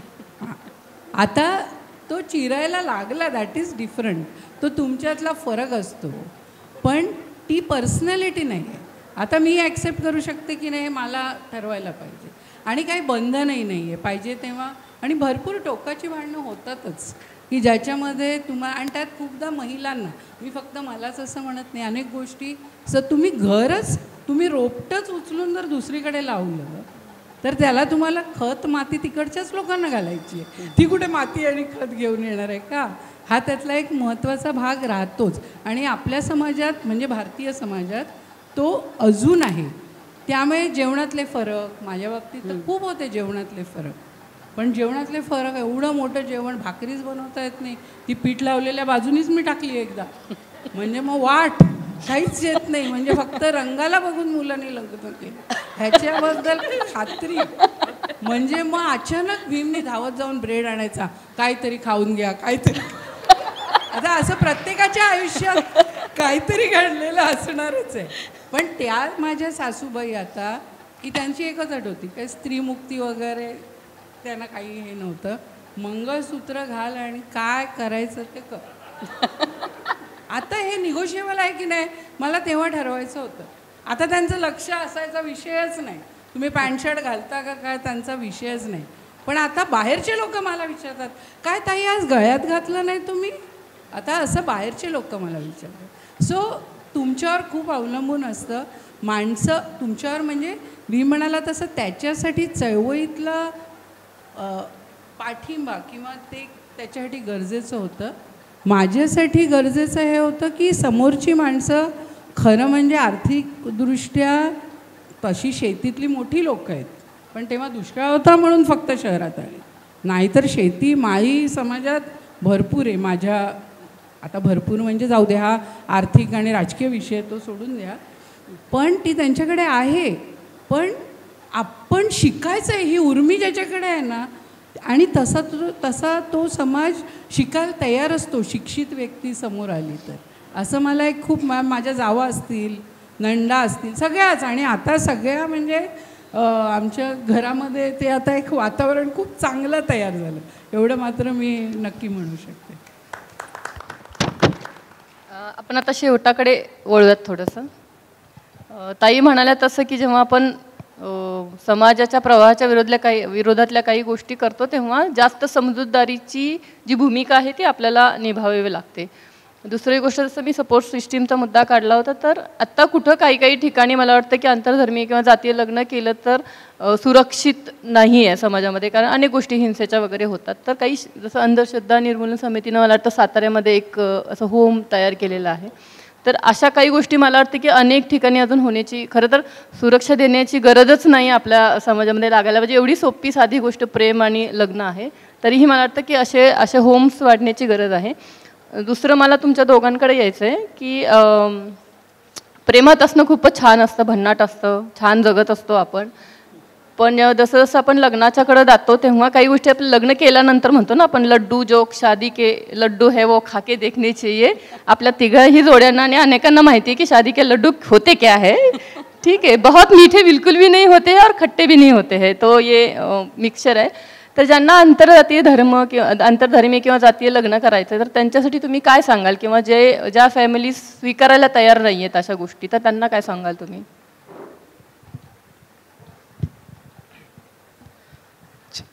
सांगायचं झालं तर मी वैयक्तिक लेवलवरती बोलतो की आता आपण इथे 6 जण आहोत, म्हणजे 3 जोडपे आहोत. तर जेव्हा ह्यांचं लग्न झालं असेल, ह्यांचं लग्न झालं असेल, किंवा माझं लग्न झालं असेल, किंवा जे सत्कारार्थी आहेत, जे सन्मानार्थी आहेत, त्यांचं लग्न झालं असेल, तर आपण सर्वजण ना कुठे तरी त्या येणाऱ्या पिढीसाठी एक प्रेरणास्थान बनत असतो. आणि ते लोक आपल्याला म्हणजे फोनच्या माध्यमातून किंवा भेटल्यानंतरून ते विचारतात. तर मला म्हणजे एकदम सिंपल भाषेत उत्तर असं द्यायचं आहे की आपण कुणासाठी तरी प्रेरणा असतो, आणि ज्या गोष्टी आपण भोगल्यात ते आपण हाच प्रयत्न करायचा असतो की त्या आपल्या मित्राला किंवा आपल्या ओळखीच्यातल्या व्यक्तीला ते भोगता नाही आल्या पाहिजे.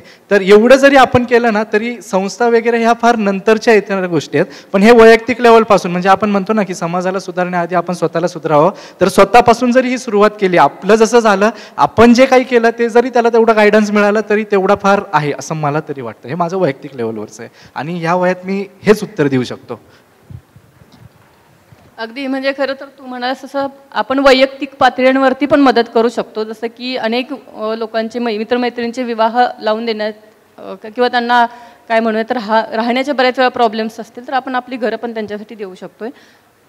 तुम्हाला दोघांना काही सांगायचं, कारण आपण संपवतोय. हां, याच्यामध्ये एक असं आहे की 2011 पासनं म्हणजे विलास वाघ सर, उषाताई वाघ, परिवर्तन मिश्र विवाह संस्था, अंधश्रद्धा निर्मूलन समिती, या सगळ्या माध्यमातून म्हणजे मी स्वतः पुढाकार घेऊन, त्याच्यामध्ये आरजू पण जसा वेळ मिळेल तसा, तर आमचा काही जणांचा ग्रुप आहे. तर आम्ही आत्तापर्यंत जवळजवळ 21 आंतरजातीय धर्मीय लग्न लावली. त्याच्यामुळं आम्हाला ह्या सगळ्या प्रक्रिया बऱ्यापैकी माहिती आहेत. आता कालच सांगलीवरनं एक मला कॉल आला की मुस्लिम कुटुंबातली मुलगी आहे आणि त्या मुलीचं हिंदू मुलाबरोबर तिचं प्रेम आहे, त्यांना लग्न करायचं म्हणून त्या मुलीला घरामध्ये कोंडून ठेवलं आहे, आणि कोंडून ठेवल्यानंतर आता तिचं उद्या लग्न होतं आहे, अशी ती स्थिती आहे. तर ती केस आम्ही आता हँडल करतोय. त्यामुळे इथं मला काही चेहरे दिसत आहेत, आता तरुण आहेत, ज्यांना लग्न करायचे त्यांनी संपर्क करा.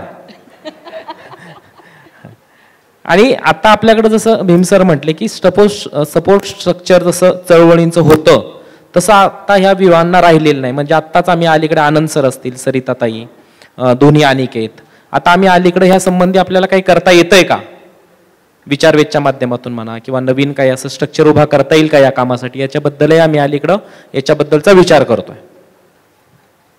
ठीक आहे, आपण शेवट करूया कारण वेळ बराच झालेला आहे, अनेक जोडप्यांना जायचं पण आहे. तर मला वाटतं की ह्या पूर्ण चर्चेचं एक सार आहे की प्रेम भन्नाट आहे, प्रेम करायला पाहिजे, आंतरजातीय धर्मीय सगळी लग्न वगैरे करायला पाहिजे. चॅलेंजेस भरपूर आहेत. फक्त जिगर मुरादाबादी यांच्या एका याने मी शेवट करते आहे. माहितीच आहे सगळ्यांना, तरी पण ये इश्क नहीं आसा इतना ही समझ लीजिए, एक आग का दरिया है और डूब के जाना है. त्यामुळे मस्त आपण प्रेम करूया, चॅलेंजेस स्वीकारूया आणि एकमेकांना सपोर्ट करूया. थँक्यू. मी सगळ्यांचे आभारी आहे. तुम्ही आलात आणि गप्पा मारण्याची मला संधी दिलीत. थँक्यू.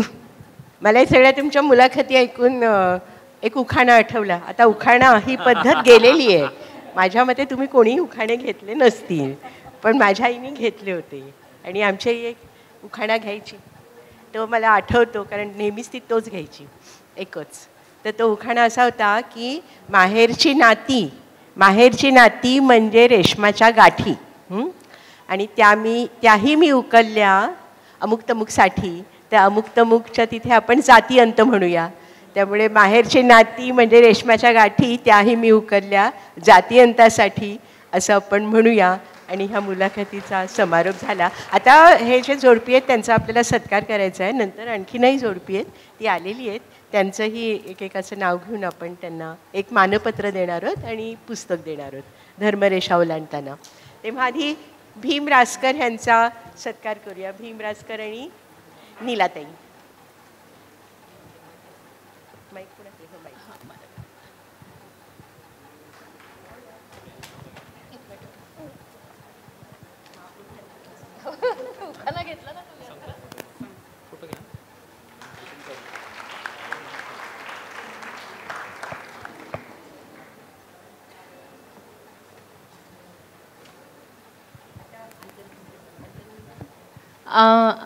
विशाल आणि अर्जूचं आंतरधर्मीय लग्न आहे. विशाल सामाजिक क्षेत्रात काम करतो, अर्जू डॉक्टर आहे.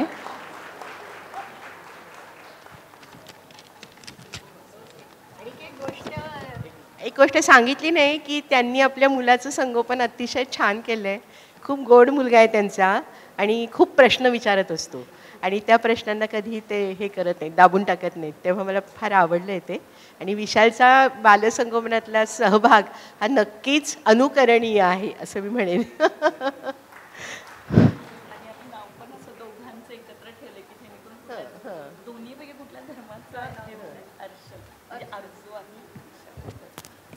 आणि आता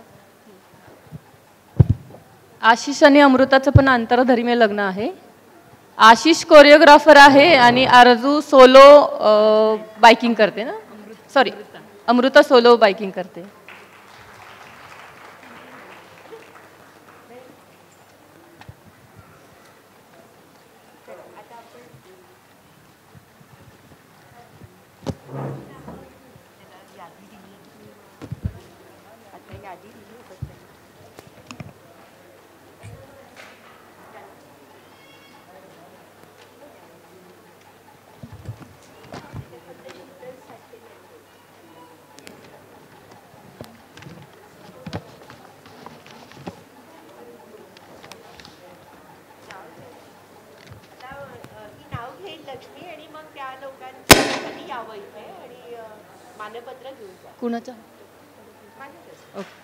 अरुंधती.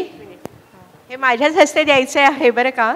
आनंदला मी म्हटलं की अरे मी काय एवढी मोठी नाही, पण त्याचं असं म्हणणं होतं की तू स्वतः आंतरजातीय लग्न केलं आहे आणि आमचा प्रतिलोम विवाह होता. आज सकाळी आपण ऐकलं की प्रतिलोम विवाहाला खूप त्रास होतो आणि माझ्या माहेरच्यांनी मला अजूनही ॲक्सेप्ट केलेलं नाही. त्यामुळे आंतरजातीय लग्नात सगळे ताणतणाव मी अनुभवले आहेत, म्हणून त्याच्यामध्ये मीच दिलेलं योग्य आहे. त्यामुळे मी देते आहे. विकार स्वतःला मोठी समजत नाही. आता बोल. अरुंधती आणि रोशन गेले. ओके. अनिकेत आणि त्रिवेणी. अच्छा त्रिवेणी ती आहे.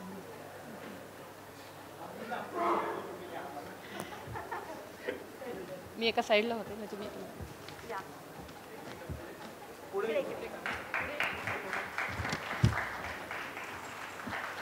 थोडं टाळे यायला पाहिजेत. मोठी गोष्टी केलेल्या आहेत या लोकांनी. प्रतिभा आणि स्वप्नील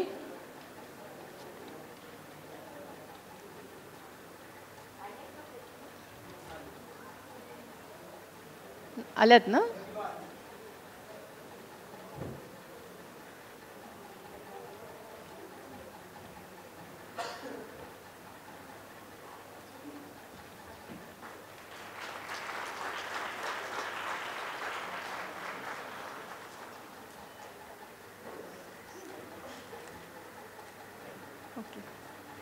पुढे मी लक्ष्मी, मी एकटीच आहे.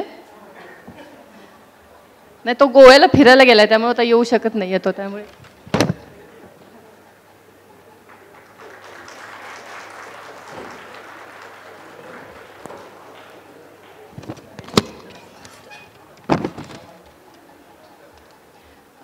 दीपाली किशोर, दीपाली आणि किशोर आहेत का?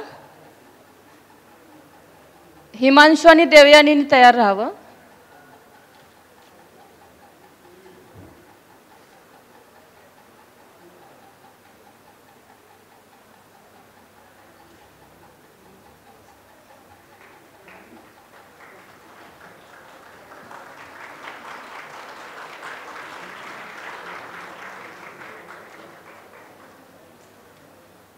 हिमांशू आणि देवयानी आहेत का?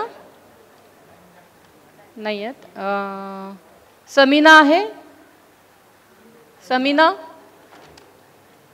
समीनाचं नाव काय? नाही आहे. हां,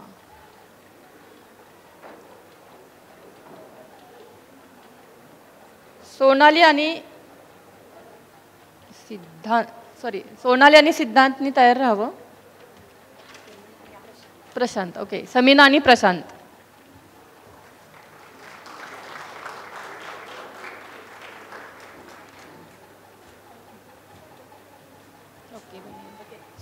आपण केलेले दोन्ही सत्कार तुम्ही बघितलं असेल, लव जिहादच्या मूळ सिद्धांताला बिलकुल छेद देणारे आहेत आणि म्हणून मला ते खूप महत्त्वाचे वाटतात. आता पुढचं. सोनाली आणि सिद्धांत आहेत? नाही आहेत. आहेत? ओके, या. प्रफुल्ल तयार राहावं. प्रफुल्ल आणि रेश्मा.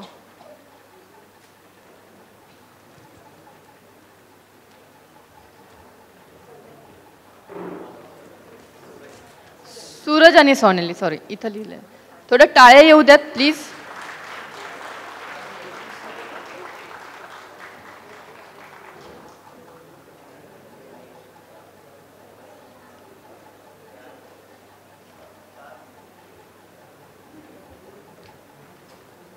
प्रफुल्ल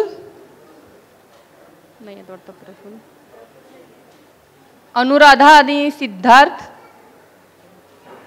अनुराधा सिद्धार्थ आहेत? ओके. आशिष आणि अमृतानी तयार राहावं. ओके, हां, सॉरी हे लिस्टीत आहेत ना, माहीत नाही मला. अनुराधा आणि सिद्धार्थ आहेत. हां, अनिकेत गायकवाड. अनिकेत गायकवाड आलेत का? अनुराधा आणि अनिकेत. ओके, हां. अनुराधा आणि सिद्धार्थ. पुढे ये रे दादा तू, त्याचं पण लिहू द्या.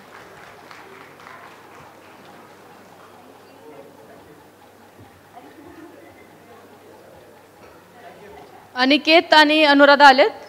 ओके. अनिकेत गायकवाड.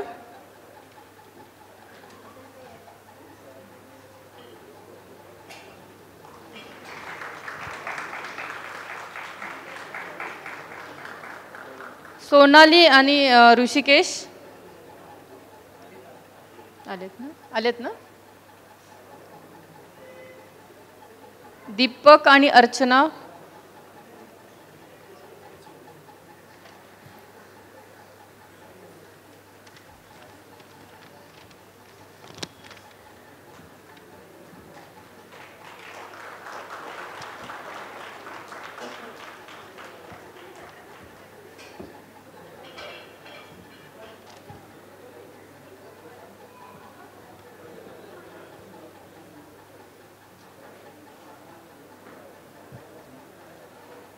दीपक गेलाय. अर्चना.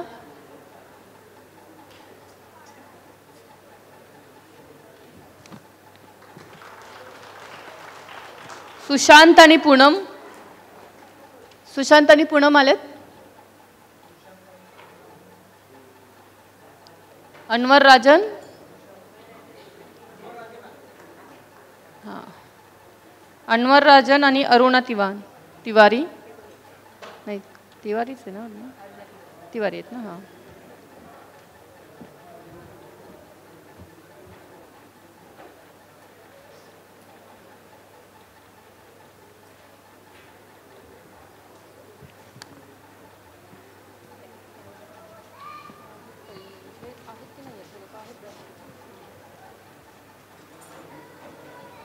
श्रुती तांबे, गणेश विस्पुते. ओके. विशाल जाधव, मीना जाधव, भरत कांबळे, शिल्पा शिवणकर.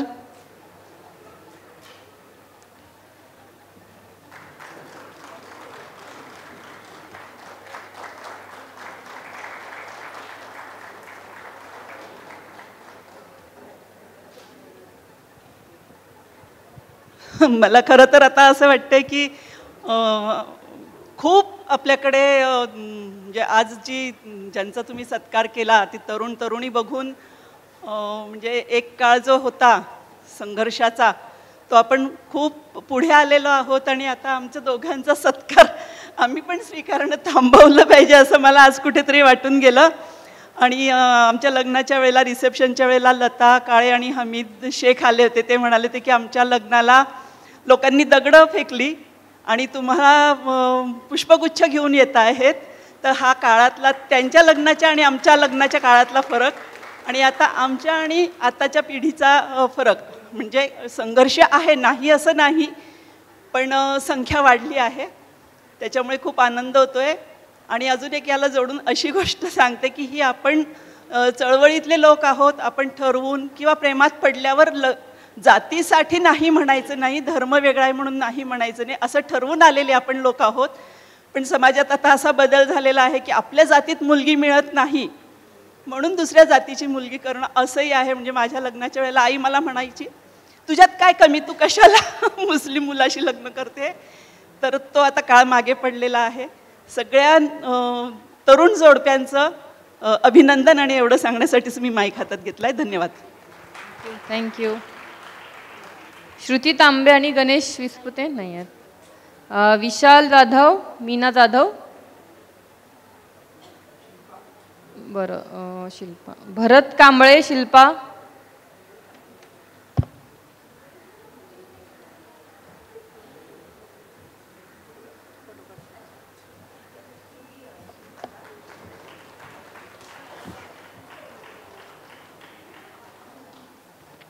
सोनाली आणि सूरज आहेत.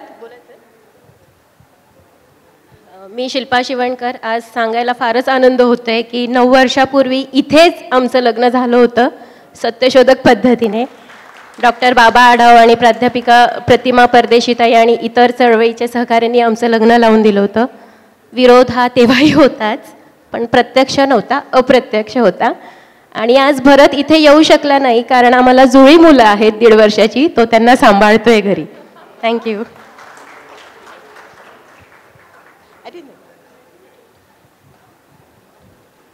संपलं. कोण? सोनाली आणि सूरज असं नाव आहे. सोनाली आणि सूरज आहेत का? नाही आहेत. प्रवीण खुंटे आणि त्यांच्या पत्नी नाही आहेत. आहेत.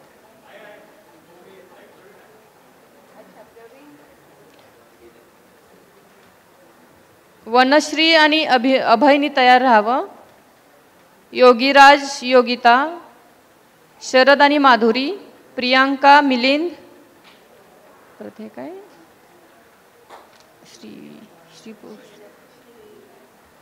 श्रीरूपा आणि अंजू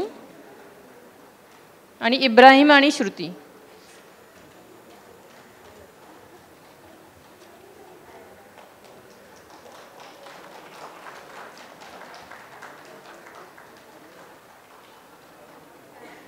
प्रवीण, तुमचं नाव काय ताई? स्नेहा, प्रवीण आणि स्नेहा, ॲडव्होकेट स्नेहा. ओके. वनश्री आणि अभय, योगीराज. ओके. योगीराज आणि योगिता. हां, वनश्री. ओके. वनश्री आणि अभय.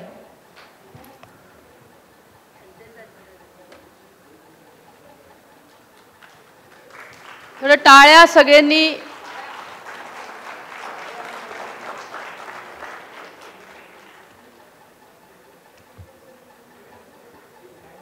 योगीराज आणि योगिता.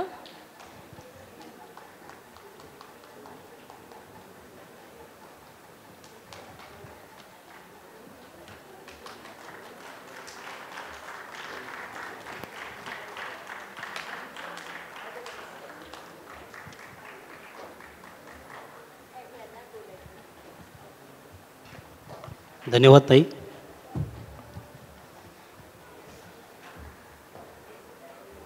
आज प्रपोज डे आहेत, राईट? मिसेस माझ्या जवळ पाहिजेत. प्रपोज डे म्हणजे काय, खूप जुनेर झालो नाही आपण, कंबर अजूनही आपली मजबूत आहेत, स्टँडिंग आहेत. सांगायचं तात्पर्य, व्यासपीठ ताईंसोबत माझी पत्रकार भवनमध्ये भेट झाली. ताईंनी पत्रकार म्हणून मला बोलवलं होतं आणि प्रश्नावली जेव्हा चालू असताना ताईंना मी सांगितलं, व्यासपीठावर जे बसणारे जे आहेत त्यांना प्रश्न उत्तर विचारायचे आहेत, आंतरजातीय विवाहाचे आहेत, त्या प्रमाणात आपण व्यासपीठावर बसलेलं त्यांचं लव्ह मॅरेज झालेलं आहेत का? तर ताईंनी सांगितलं हो. तेव्हा साळवे सरांनी सुद्धा सांगितलं आमचं लव्ह मॅरेज झालेलं आहे. सांगायचं तात्पर्य इतकं आहे की त्यांना अनुभव कोणाला असतो, मी कोणाला प्रश्न उत्तर विचारू, त्यांना कळ सोचलेले आहेत का? कारण की आंतरजातीय विवाह जो होतो त्यांना काय त्रास होतो हे ज्यांनी आंतरजातीय विवाह केला असेल, प्रेमविवाह केला असेल त्यांनाच कळतं. आणि सांगायचं तात्पर्य एक आहे, आज सांगितलं आहे जाती अंतासाठी करू काही, जाती अंतासाठी मी बोलू काही. पाहिलं आपण 1990 साली माझं लग्न झालं. माझी बायको ब्राह्मणाची आहेत आणि मी राजपूत परदेशी. आणि हे माझा कॉम्बो. माझा नातू पण आलेला आहे, इथं मागे आहेत, आणि माझा मुलगासुद्धा आलेला आहे. आज मला इथं माझं सन्मान करण्यात येणार आहेत. 35 वर्षानंतर माझं कुणी सन्मान केलं नाही हो.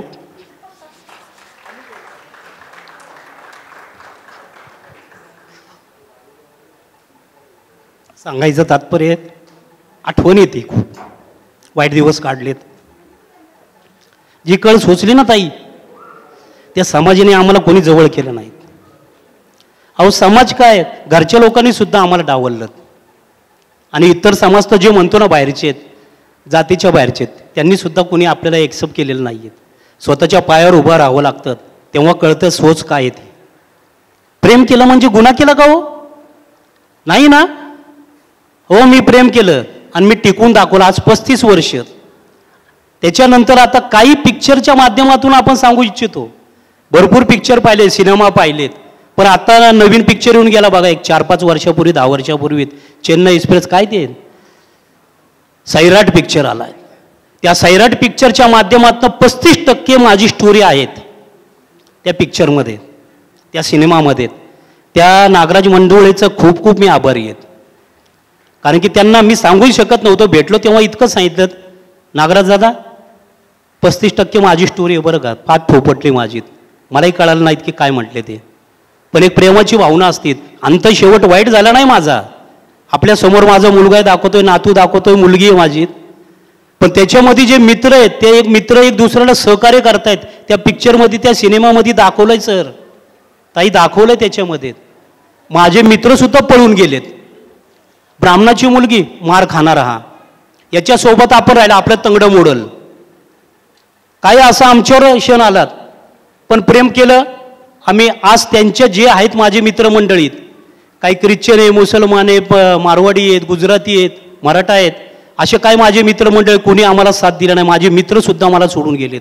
आज त्यांनी जेव्हा विचार केला की त्यांचं लग्न झालं, तर त्यांनी बाहेर लव्ह मॅरेज म्हणून एकाही मित्रांनी माझ्या लग्न केलं नाही. माझ्या वेळेच्या, माझ्यासोबतच्या सर्वांनी त्यांच्या हिशोबात लग्न केलं. पण सांगायचं तात्पर्य एक आहे की त्यांनी जे लग्न केलंय, तर त्यांचे जे मुलं बाळं झालेत त्यांना आमची स्टोरी सांगायची. की राज आणि योगिता. आज त्यांनी आज या ताईंना मी जे पाहतोय, माझी ताई जिने माझं लग्न लावून दिलं, ॲडव्होकेट अनिताताई पाटील, पतित पावन संघटनेचे त्या खूप मोठ्या कार्यकर्ते आहेत. आम्हाला त्यांनी सांभाळलं ताई. अंतकरण भरून येतो त्या साईडसाठी सुद्धा आहेत, त्या आहेत गोले पाटील रोडला आहेत, त्या गोले रोडला बंगला आहे त्यांचा धनाश्री म्हणून. सर्व फॅमिली त्यांची कुटुंब ॲडव्होकेट आहेत. त्यांनी आमचं लग्न लावून दिलं. आज ते सर्वांना सांगतायत, माझे मित्रसुद्धा त्यांच्या घरी स्टोरी सांगतायत की राज आणि योगिताने असं लग्न केलं. आज काय झालं माहिती आहे ताई, त्यांच्या मुली जेव्हा झाल्या त्यांनी लव्ह मॅरेज केलं. तेव्हा त्यांना आमची आठवण आली की बघा ते राज आणि योगिताने असं केलं. आणि मला येऊन जेव्हा सांगतायत लग्नाची पत्रिका देताना, बाबा असं असं माझी मुलगी पळून गेलीत, आम्ही आंतरजातीय विवाह यासाठी तू ये आणि 2 शब्द बोल. आज या व्यासपीठावर मला येण्याचं जो भाग्य लाभलं, धन्यवाद आपल्या सर्वांचं. आणि सांगायचं तात्पर्य एकच आहे, माझ्या घरामध्ये माझ्या परिवारामध्ये आम्ही 4 भाऊ लव्ह मॅरेज केलेले आहेत. आणि सांगायचा अर्थ समाजाने आम्हाला केलं नाहीत, माझ्या भावाला सुद्धा कुणी सर्वात पहिले लव्ह मॅरेज मीच केलं. आणि माझ्या भावांना सुद्धा यांना सुद्धा असं वाटलं की काय प्रेमाने राहतायत हे दोघं, आपण लव्ह मॅरेज करूयात. आमच्या 4 भावांनी सुद्धा लव्ह मॅरेज केलं. बाहेरच्या समाजामध्ये कोणी मुली देण्याचा आणि याचा विचारही केला नाहीत. आम्ही आमच्या घराला हिंदुस्थान म्हणून सांगतो की सर्व जाती कुठं असतील तर आमच्या घरात आहेत.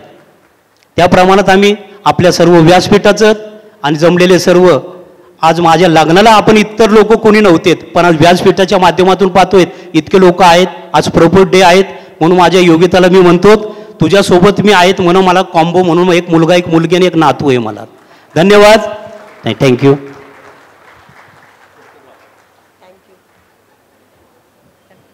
शरद आणि माधुरी आहेत ना? ओके. प्रियांका आणि मिलिंद, स्त्रीरूपा आणि अंजुम, इब्राहिम खान आणि श्रुती पानसे.